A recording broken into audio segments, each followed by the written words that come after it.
how their journey is. And you have a very fantastic journey. I didn't do anything. I try to get out of trouble. I try to stay out of trouble. People get angry when things like this happen. We usually blame God.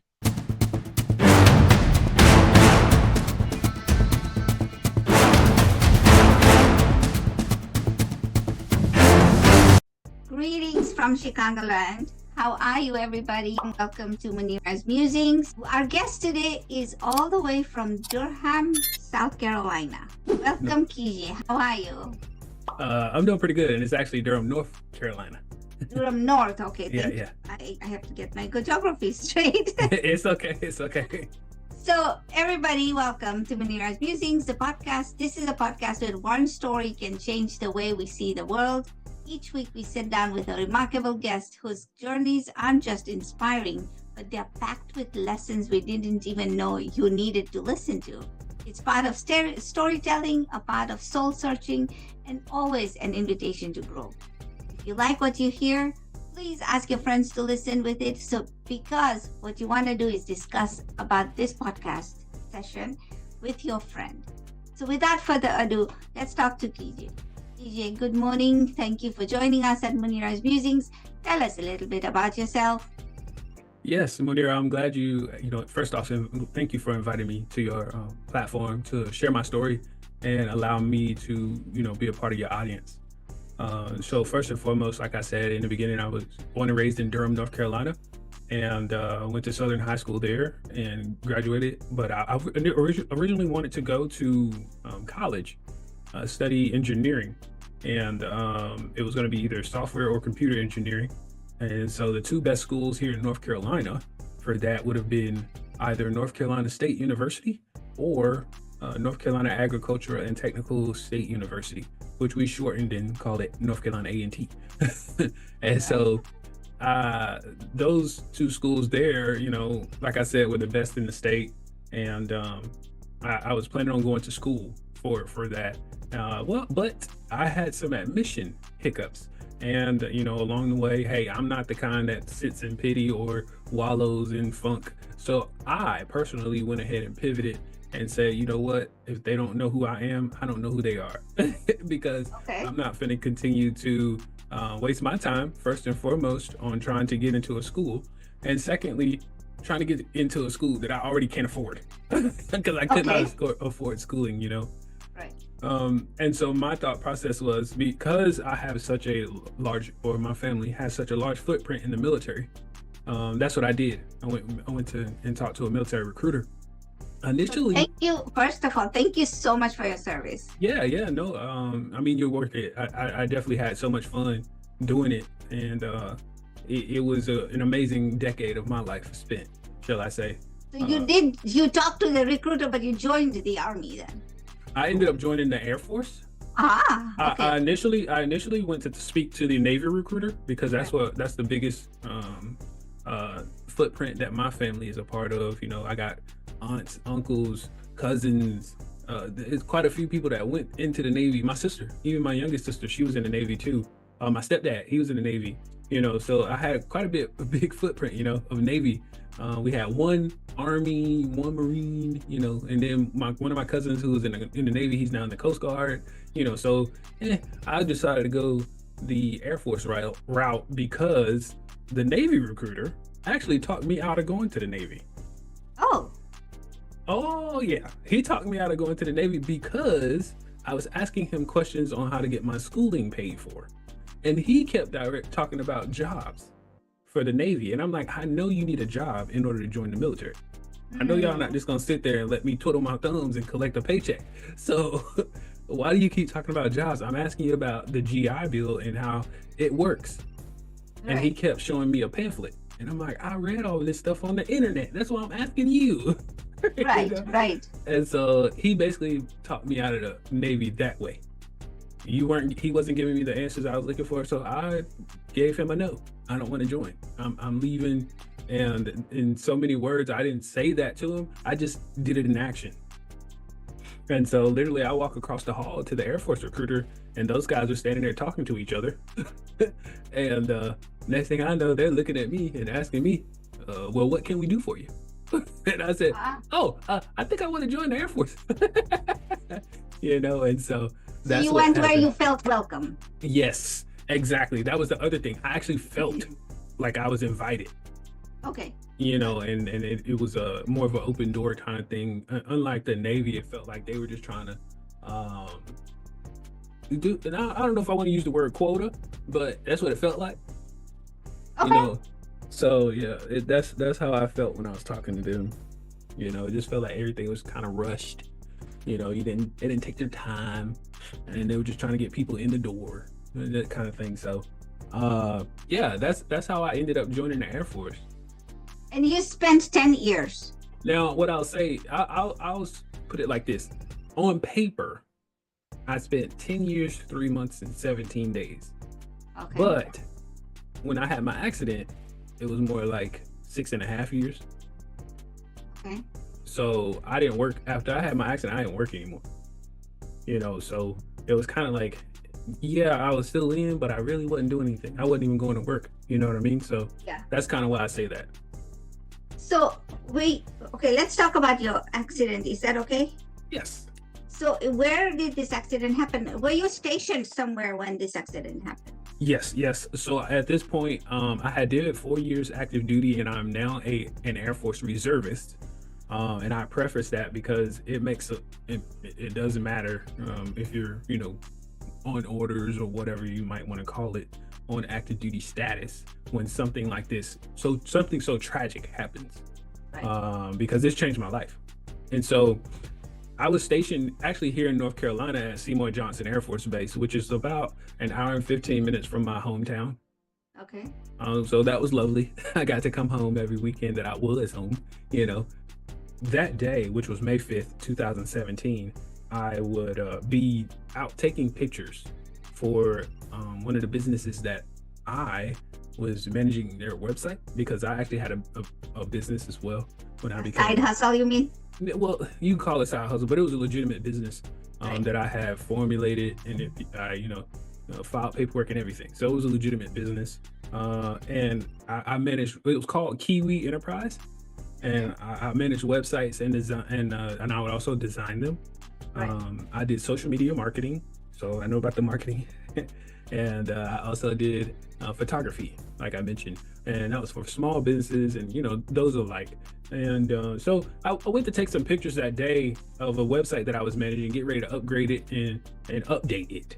And so it was the website that I was getting ready to update was my church's website, because I took over the ownership of the account Right. to help them manage that website, since I was like the professional at the church in a Right. sense. So here that day, like I said, my church was in Durham as well, is in Durham. And so from my apartment to the church, it was like maybe a 10-minute motorcycle ride. Okay. And so the reason I mention this is because when you're on a motorcycle for just like 10 minutes, that's nothing. That's like you getting in your car to go get you a drink at the convenience store and come home. You know what I mean? Like, that's what it Yes. feels like. It's nothing. And so for an enjoyable ride before I would have to go to work that weekend for the military, I decided I wanted to ride a little bit longer. Uh-huh. And so after I took the pictures, I jumped back on my bike, and I was like, well, where can I go? And the first place that came to mind was the lake. So on my book cover, there is a backdrop to some trees, a dock, some water, rocks, and you'll see my motorcycle in the middle of the book cover as well. But that backdrop is the actual lake that I went to, called Jordan Lake. Okay. Now, my book is called Don't Focus on Why Me, From Motorcycle Accident to Miracle. So that kind of gives everybody a little bit of insight of what happened to me, but I'm getting to that point. So I head to the lake, which is about 30 minutes from my church. So that's a good ride to me, Right. and I spend time out there, to kind of meditate, zone out, relax, before it's time for me to go to work, and as I'm sitting out there, I'm literally, when I say zoned out, I'm gone. Like, Literally. I understand that water Yeah. has that effect on many people. yes, I love water. I love it. And so I need to find my way back to some right now. And so anyway, I'm sitting there, on the dock, and then this car goes by on the highway, and it just kind of startles me just a little bit to bring me back. And I'm like, oh wait, and I look at my wristwatch, and I was like, oh yeah, I gotta go, because like I said, I had to work. So I jump on the bike and I'm headed back towards the house, this back area, because where the little dock that I went to sit at, it's only a 2-lane road, and it's a highway, what we consider a highway in those little back streets or whatever. And this was Highway 751, and just like I said, 2 lanes, the lane that I'm going in and the lane that's coming past me, and then all alongside the roads are these really tall trees, kind of like the one that's in the backdrop of my book. Mm-hmm. And so the only time these trees are like cut back away from the road is if it's an intersection, a driveway. There was a BP, like a little really, really small BP gas station, and a produce farm. Those are the only times these trees are cut back, so you can see what's coming. Okay. And the reason you want to see what's coming is because the speed limit back here is 55 miles an hour. Now, you don't want to pull out in front of a car, a truck, or even a semi truck that might be hauling produce. Okay. and it's running 55 miles an hour, because you're going to go with it. Right. You know what I mean? And so right. That's why they cut the trees back, for those reasons. Now, getting back to my story is that I'm on the motorcycle, and I'm headed back home, and here I am approaching an intersection. And at this intersection, there were 3 cars, and I know this from the police report. I don't remember it at all. But this silver Honda Accord pulls out in front of me. And of course I would hit it. Because as much as I say I had 3 options, I could have went right, but that wouldn't have been good, because I would have went into the trees. I would have went left and would have been going into oncoming traffic, or it basically ended up doing what happened, and that's freezing up and hitting him. And so I hit him, and the next thing I know, I'm in the hospital. Mm-hmm. And so the reason I know, what happened is because of the police report, the eyewitnesses, things like that. And the eyewitnesses were the 2 cars that were behind him at that same intersection, which stated on the police report, we saw the motorcycle coming, so we don't know how he didn't. Right. Yeah. So that was on the actual police report. And granted, easy case to win in a lawsuit, but at the same breath, you took a lot from me. Right. Yeah. Yeah. So the accident was May 5th. I would be in a medically induced coma until June the 6th. Almost a month. Over a month. Yeah, over a month. Yeah. So that was when I would come to. And when I tell you, it literally just felt like I was waking up from a sleep. I had no clue of where I was. Again, no recollection of the accident. Because your mind, when it's hit this, the severe trauma like that, it just puts you in a protective mode. Right. So I have no recollection whatsoever, just from what I was told, and all the things that would transpire from the police report and those things, and the lawsuit and all that kind of stuff and whatever. But yeah, it was interesting, because when I woke up, I was like, well, I hear voices. Like, I wasn't even thinking about opening my eyes yet. I was just trying to figure out, why do I hear voices? Right. Because again, I'm thinking I'm at home. Right. And I'm like, okay, well, first off, who are these voices? And because I'm military, so with me being military, my mindset is now to think, whether do I need to fight or flight? Like, what do I need to do? Right. Yeah, so I'm trying to think, which way do I go here? Do I reach for my pistol, or do I say, let me toss this pillow at somebody? Yeah. It's 2 different P's that I'm looking for here. And so anyway, I'm listening. I'm like, oh, well, that's my girlfriend. I understand why she would be here. Like, well, what the heck is my mom doing here? Right. Because I'm thinking it's early in the morning. When I wake up first thing in the morning, when you wake up first thing in the morning, I'm pretty sure you're not like, yeah, everybody just come have a party in my room. No, that doesn't happen. Yeah, exactly. That is not what we're thinking. I need to get myself cleaned up first. So that's why I'm like, wait a minute, what are they doing in here? And then I listen to the conversation that they're having, and they're talking about an accident. And I'm like, well, who's in an accident? And they never said. Like, I mean, I listened for a while. I was eavesdropping for quite some time. And they never said who was in this accident. It was generalized statements like, this is such a terrible thing. I hate that happened. You know, like all these general statements and sentences. I'm like, so I finally,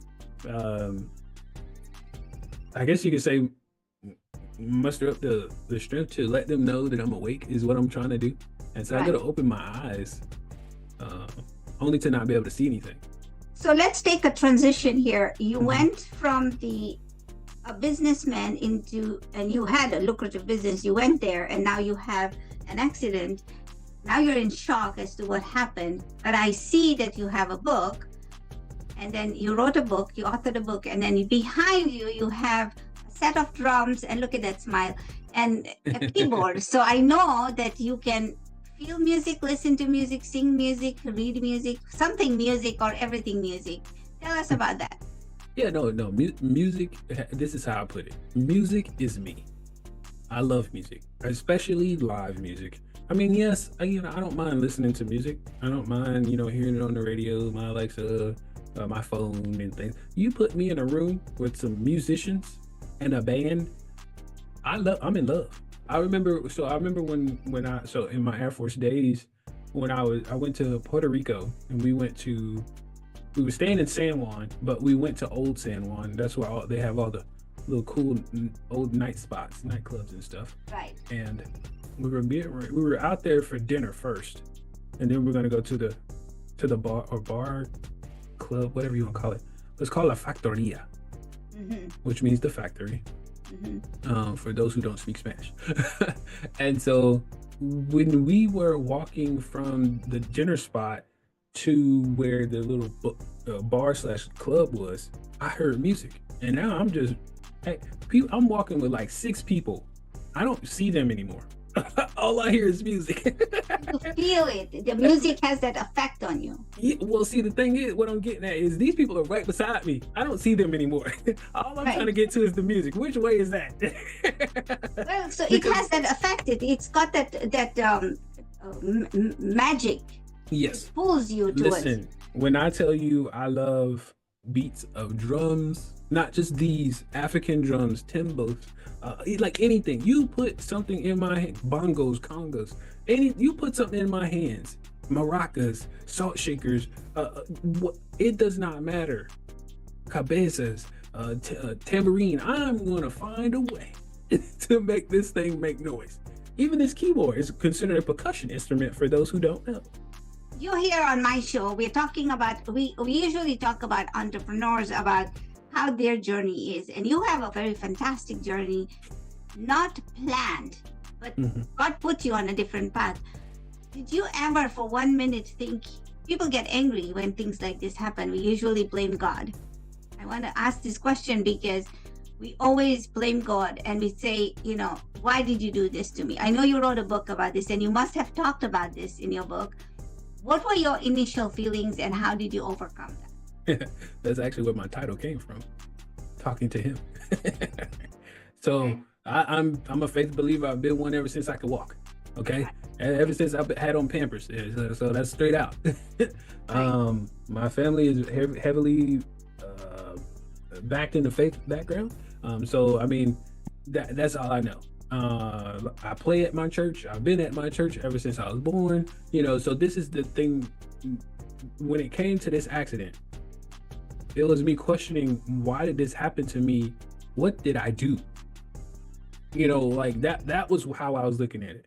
So the way I talk to, God, and the way we communicate is I literally talk to him like he's my father. Okay. Dad, why in the world would you whoop me like this? I didn't do anything. I try to get out of trouble. I try to stay out of trouble. I didn't talk bad to nobody. I didn't fight nobody. I didn't curse that person out at my job. Like why? What in the world made you do this to me? I was doing good that day. And so I even went on the day of my accident. I had even went and picked my girlfriend up for lunch from her job. Okay. No, I get it. I totally Yeah. get it. But there's opportunity in all of this, right?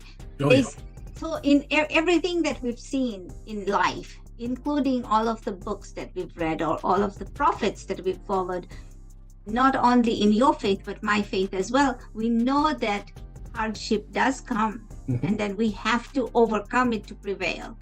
And that That's has right. happened. And I'll tell you one thing, if you haven't read it, I'm asking all the audience. I read a book. Its name is In a Pit with a Lion on a Snowy Day. It's by Mark Patterson. I'm sorry.